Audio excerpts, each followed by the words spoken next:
जी अस्सलाम वालेकुम। ये कटदाने वाले जो पीसेस हैं उनकी ये साड़ी सिलाई की गई है। ब्लाउज़ जो है वो काम वाला है, ठीक है। जो बाजू हैं वो फुल काम वाले हैं, दोनों बनाए हुए। और इसका पल्लू जो है वो 3.5 गज़ का पल्लू बनाया गया। ये देखें, ये पल्लू पूरा घूम के नीचे जाएगा। नीचे कतान का कपड़ा लगाया गया, बड़ी ही प्यारी, नीट और क्लीन, और सबका फेवरेट कलर है ये।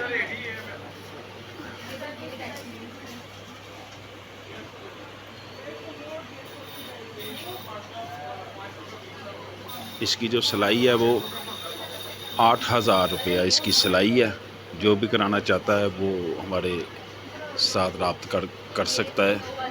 जाहिद गारमेंट्स।